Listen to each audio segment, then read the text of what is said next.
بسم اللہ الرحمن الرحیم۔ اسلامی تاریخ۔ کفار و مشرکین مسلمانوں پر بہت زیادہ ظلم و ستم ڈھاتے تھے اور دین حق قبول کرنے کی وجہ سے ان کے ساتھ انتہائی بے رحمانہ سلوک کرتے تھے۔ چنانچہ امیہ بن خلف اپنے غلام حضرت بلال حبشی رضی اللہ عنہ کو تپتی ہوئی ریت پر کبھی پیٹ کے بل لٹا کر تو کبھی پیٹ کے بل لٹا کر تو کبھی پیٹ کے بل لٹا کر بھاری پتھر رکھ دیتا اور انہیں مارتے ہوئے اسلام چھوڑنے کو کہتا، مگر اس حالت میں بھی حضرت بلال رضی اللہ عنہ احد احد کہتے رہے، یعنی ایک ہی خدا کو پکارتے۔ اسی طرح حضرت عمار بن یاسر رضی اللہ عنہ اور ان کے والدین جب مسلمان ہوئے تو کفار انہیں بے پناہ تکلیفیں پہنچاتے تھے۔ جب حضور صلی اللہ علیہ وسلم ان کے پاس سے گزرتے تو ان کی حالت زار کو دیکھ کر فرماتے، یاسر کے خاندان والوں صبر کرو، تمہارا ٹھکانہ جنت ہے۔ حضرت عمار بن یاسر رضی اللہ عنہ کے والد اور والدہ کو مشرکین نے تکلیف پہنچاتے ہوئے شہید کر ڈالا تھا۔ الغرض کفار نے مسلمانوں کو تکلیف پہنچانے میں کوئی کمی نہیں چھوڑی۔ غلاموں سے لے کر معزز لوگوں تک کو ستایا گیا، درختوں پر لٹکایا گیا، پیروں میں رسیاں باندھ کر گھسیٹا گیا، پیٹ اور پیٹھ پر پتھر کی تپتی ہوئی سلیں بھی رکھی گئی۔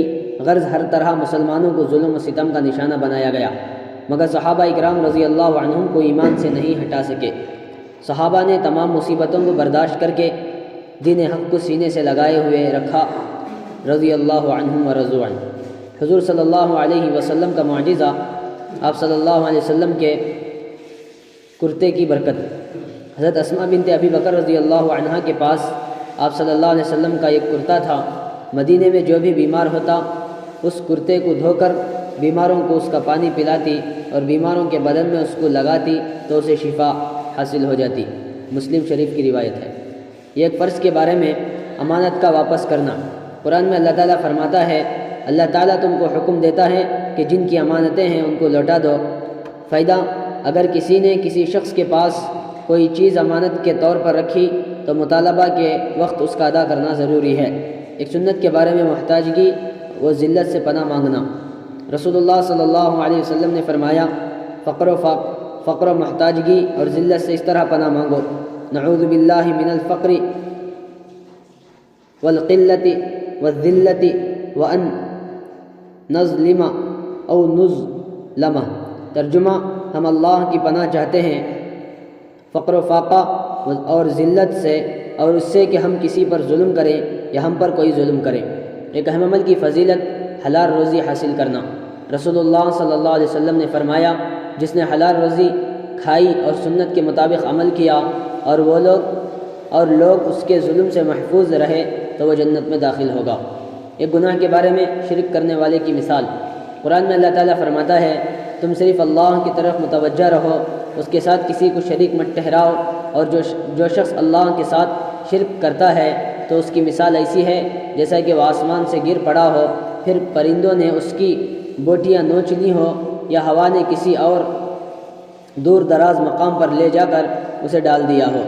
دنیا کے بارے میں، دنیاوی زندگی دھوکہ ہے۔ قرآن میں اللہ تعالیٰ فرماتا ہے، دنیاوی زندگی کچھ بھی نہیں، صرف دھوکے کا سودا ہے۔ فائدہ، جس طرح مال کے ظاہر کو دیکھ کر خریدار پھنس جاتا ہے، اسی طرح انسان دنیا کی چمک دمک سے دھوکہ کھا کر آخرت سے غافل ہو جاتا ہے۔ اسی لیے انسانوں کو دنیا کی چمک دھمک سے ہوشیار رہنا چاہیے۔ آخرت کے بارے میں، قیامت کس دن قائم ہوگی؟ رسول اللہ صلی اللہ علیہ وسلم نے فرمایا، تمہارے دنوں میں افضل دن جمعہ کا دن ہے۔ اسی روز حضرت آدم علیہ السلام کو پیدا کیا گیا، اسی روز ان کا انتقال ہوا، اسی روز سور پھونکا جائے گا، اور اسی دن قیامت قائم ہوگی۔ طب نبوی سے علاج، بد نظر کا علاج۔ ایک شخص کو نظر لگ گئی تو رسول اللہ صلی اللہ علیہ وسلم نے اس کے سینے پر ہاتھ مار کر یہ دعا فرمائی، اللہم اذھب عنہ حرہا وبردہا ووصبہا۔ ترجمہ، اے اللہ اس کی گرمی، اس کی ٹھنڈک اور تکلیف کو دور کر دے۔ چنانچہ وہ شخص ٹھیک ہو کر کھڑا ہو گیا۔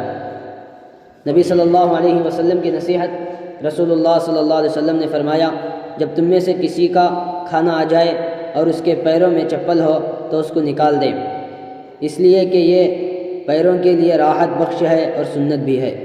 خلاصہ چپل جوتے اتار کر کھانا چاہیے۔ بس دعا فرمائیں اللہ تعالیٰ ہم تمام کو کہنے سننے سے زیادہ عمل کی توفیق عطا فرمائے۔